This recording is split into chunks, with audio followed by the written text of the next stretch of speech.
It's time now for a look at latest in local sports and sports. The new 12-team college football playoffs get underway over the weekend, and 4 games have been played, and the bracket is now down to the final 8 teams. Georgia will play in the New Year's Night Sugar Bowl and play Notre Dame, who defeated Indiana by a final score of 27-17 Friday night.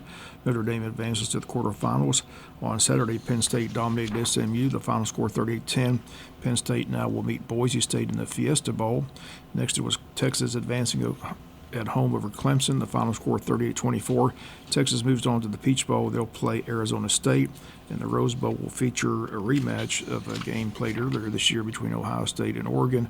Ohio State whipped up on Tennessee Saturday night by a final score of 42-17. So now Oregon, who won the regular season game, will take on Ohio State in the Rose Bowl. Again, Oregon still the only undefeated team in the bracket. Georgia getting ready to prepare for the Sugar Bowl with Gunnar Stockton at quarterback. Again, Carson Beck not with the team and looking to have surgery on that shoulder. Georgia, Notre Dame. Again, Georgia 3-0 against the Irish. First win back in 1980, the national championship game. Sugar Bowl on New Year's Day 1981, a 17-10 win as the Dogs and Herschel Walker and Vince Dooley claimed that national championship. Again, Georgia 3-0 all-time against Notre Dame will meet in the Sugar Bowl New Year's night. More college bowl games this week. Today, the Myrtle Beach Bowl, Coastal Carolina against UTSA. Also, the famous Idaho Potato Bowl, Northern Illinois and Fresno State. There are bowl games all this week for your holiday entertainment. Georgia Tech in action this Friday, December 27th, in the Birmingham Bowl. They take on Vanderbilt. That kickoff set for Friday at 3:30.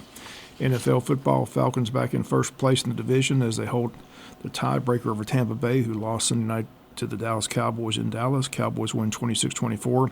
Falcons, with their rookie quarterback Michael Penix, defeated the New York Giants Sunday 34-7.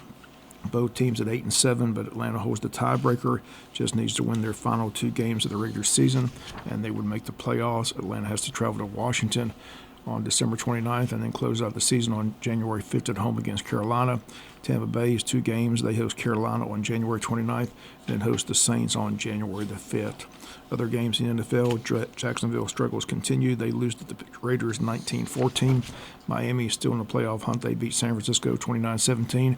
With the loss, the Niners have been eliminated from the playoffs. Buffalo over New England 24-21. Minnesota defeats Seattle 27-24. Indy over Tennessee 38-30. Cincy over Cleveland 24-6. Carolina down to Arizona 36-30. Washington over Philadelphia 36-33. Eagles quarterback Jalen Hurts injured in the game with a concussion, had to leave the game. Rams win over the Jets 19-9. Lions beat the Bears 34-17. 2 games Saturday. Kansas City still with just 1 loss on the season. They defeated the Texans 27-19. And Baltimore down the Steelers 34-17. Tonight is Monday Night Football, New Orleans at Green Bay. Then 2 games on Christmas Day. Again, the first game, Kansas City at Pittsburgh at 1 o'clock, Baltimore at Texans at 4:30. Just 2 weeks left in the regular season. Kansas City, again, with that just 1 loss, they're attempting to do something that's never been done, and that's win 3 Super Bowls in a row. And they're the odds-on favorite to do just that. High school basketball teams begin region play once the new year rings in. Boys open up against BC at BC on January 3rd. Both teams will be at Pierce on January 4th. First home game in the year 2025 is set for January 10th when they host New Hampstead. Basketball teams will be participating in a Christmas tournament hosted by Vidalia High School. Games for both varsity teams on December 27th and 28th. Again, that tournament taking place over in Vidalia. High school baseball season for Wayne County begins Monday, February 10th. Jackets travel to Pierce County for a 6 p.m. game against the Bears.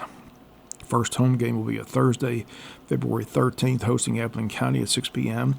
Georgia Dugout Club has released its preseason top 10 in Quad A baseball, and Wayne County comes in at number 8 in the preseason poll, which has Blessed Trinity at number 1, Marist at 2, Stars Mill 3, Cartersville 4, Alatoona 5, Ware County Gators come in at number 6, North Oconee 7th, and Wayne County comes in at 8, St. Pius 9th, and the BC Cadets, another region opponent, round out the top 10. Georgia Dugout Club also puts out a preseason all-state team. Wayne County plays 2 players on that preseason team, Nicholas Thomas and Deacon Yeomans. They also have a second team selection for Wayne County, Rowan Bladden and Eli Grantham. And the high school baseball season kicks off in early February. First game again Monday, February 10th at Pierce County. Wayne County Recreation Spring Sports registration currently underway and runs all the way up until February the 6th. Registration for baseball, softball, track, golf, and tennis. Fee for baseball, softball, golf, and tennis $40. Fee for track is $30. Again, stop by or call the rec department. Sign your child up. Again, you have up until February 6th to sign your child up for the spring sports season. And that's going to do it for latest in local sports.